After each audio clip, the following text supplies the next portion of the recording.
We are back. We're talking about Genesis. We're doing the good.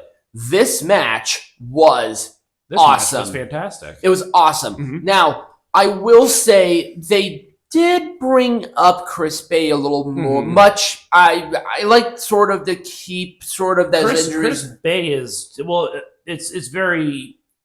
a very significant injury. Oh, I'm aware. Yeah. And obviously it does affect TNA losing one of their rising stars. It does. It really does. And Ace Austin, of course, is very well connected to Chris Bay, so that's why this match was mentioned. Also, it was part of the storyline, so they're probably not going to egg it like they do fucking Jay Briscoe. Right. So that's why. Well, they put out a thing to help out for his medical bills because, to what I heard from Rob Van Dam, so taking an enormous grain of salt, that he was like paralyzed. That Chris Bay was paralyzed. I'm like, oh shit. But let's talk about the new TNA X Division Championship belt. It's bowling shoe ugly. Yeah, that does not look very good. So it is this orange strap, which orange is just not. What is with the fascination of orange straps? I don't know. I don't like it. The plates are all gold, which would have been really nice with the contrast of, a black strap or a white strap. Right. Because remember, he had the white strapped TNA World Heavyweight Championship belt. And on the side monikers, it says the system and then Moose. It's embedded into the leather. So that means that this is probably a custom belt. Oh, it's a custom belt. Okay. Thank God they didn't get rid of the X Division champion. There was rumor that they were actually going to retire the X Division champion. But Booth said, I don't want this silver crap. I want a gold belt. So I'm like, oh, this would be really cool. A replated with a gold, and then they put it on this disgusting fucking orange strap. I love the design of the X Division champion, but just aesthetically, it's so weird. Yeah, Bob looks like a mustache. It looks tacky. It does. Whatever you say about Tessa Blanchard, this was really good. Oh, yeah. Let's talk about Blanchard a little bit. They were chanting she's a racist and a lot. They were heckling her. Really. Oh, yeah. So a couple of things. She has apologized to, what's her name? The girl that she spat on and shit. La Rosa Negra, I believe. I think so. She apologized to her. She accepted it. She was the victim of the incident, right? Tessa, she is a star. She clearly is a star. She was working in Mexico. She was with CMLL. She was the one half of the CMLL Women's Tag Team Champions before she came back. I think the whole thing will blow over. Yeah, I like that they're continuing on her as a heel. Yep. Which is great. Yep. She does not. She looks like a heel. Oh, yeah. She definitely has that. And yes, I refuse to pull out. I swear to God, one of these people are going to see this, and it's like, I have respect. It's just part of the shtick, so chill out. Right. So this match, once again, was unbelievable. Because you can't have a bad match with Josh Alexander in it. But Mike Santana's on another level. Oh, yeah, he is. What the hell? Why did Tony Khan release this guy? Why did he allow him to go? This is because Tony Khan would rather have Hologram and Meth Moxley and the Meth Riders. Oh my God! I mean, Mike Santana, he has a story that people can connect to. I love his entrance that he goes through the crowd. I know it's kind of tacky, but once again, he puts himself in that same situation with the people, which is really good. And every single match that he has been in since his return to TNA has just been knocked out of the park great. And this match was just that. It was brutal and aggressive. You really got that I don't give up shit. Right. And, awesome. And, again, Josh Alexander, too, just heel on a whole different level. Oh, yeah. It's awesome. It's so good. Yeah. And what we're seeing now with Alexander being a babyface, he was betrayed by the Northern Armory. He's with Eric Young, and Steve Maclin is having a pout about it, whatever. But this was great. Go out of your way and watch this match. It was that good. This one, once again, was a good match. I think Mark ED said something about the Hardys really just leaning into the theatrics of the Hardys, which is fine. Yeah, that is what the Hardys are known for. They're known for theatrics. I mean, they're not doing like the crazy jumping off of shit spots anymore. They're not doing a lot of what Hardys. Right.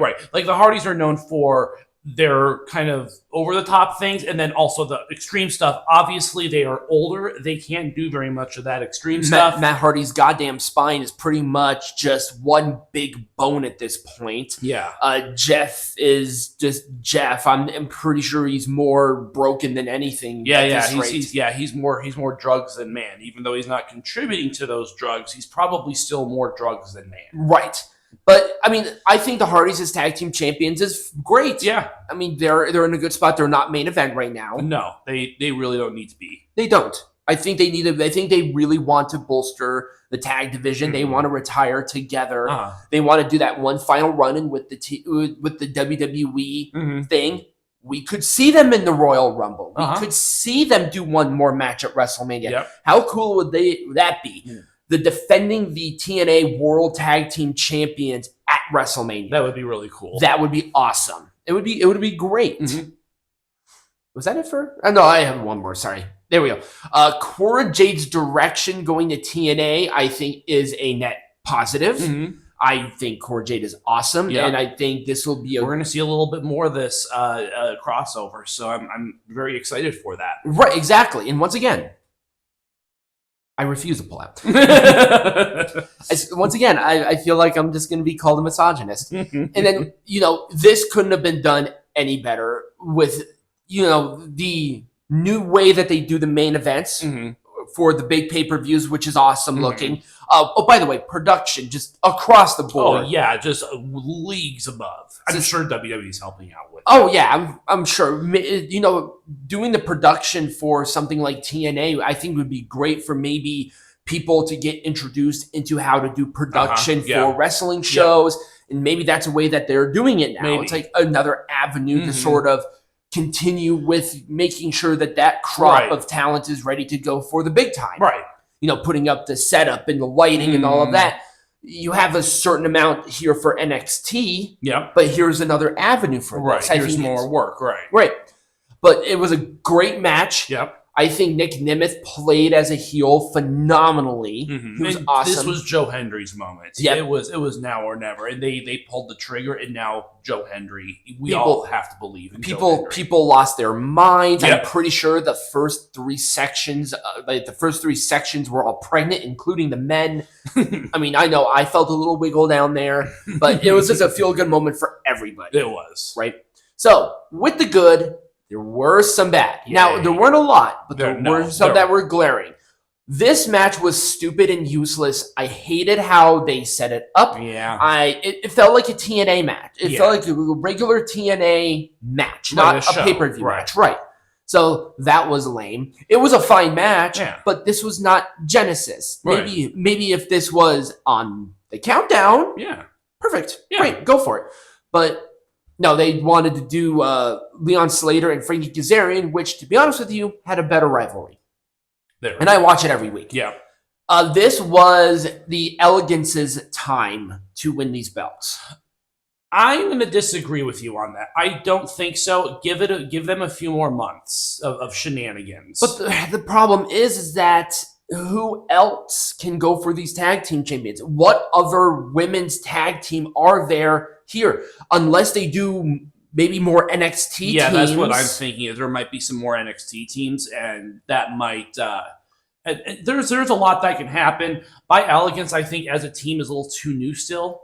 I mean, they are new. I just love. The highlight of every time that I watch TNA is the Elegance, and then with the personal concierge, who is just amazing. Right. He is so awesome. He is so good at just getting that great heel heat. He's such a dick, and also he has a great range. Yeah. But I didn't like it because they should have won. Maybe. There's an argument to be made on both sides. The match itself was fine too. Yeah. It wasn't anything to write home to mom about. I just not the biggest fan of Spitfire because I'm not a fan of Jody Threat. I don't know why, but she's always rubbed me the wrong way. I wouldn't come near her. I would pull out. So, and then finally, it sounds so bad because like the 2 women's matches were not on the positive side.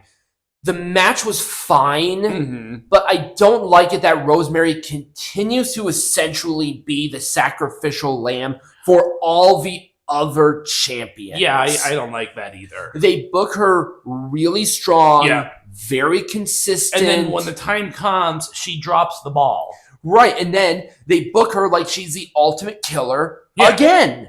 And it's like, make up your fucking mind. And not only that, in the 6-woman tag on TNA, her team won. Right. Her and the Elegances won their match. So it was just dumb.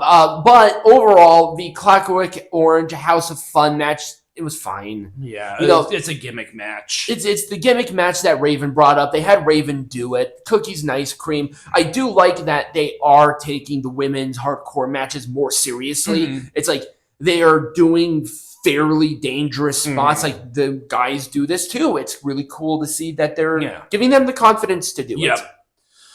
But that was TNA. Overall for Genesis, it was really close on a 2 thumbs up. I'm going to give it a thumbs up as well. I'm going to give it a thumbs up. It was a good show. Yep. If you have some time to kill, go ahead and watch it. You're going to get your money's worth out of it. You are. Anyways, when we come back, Saturday night's main event number 38. Yes.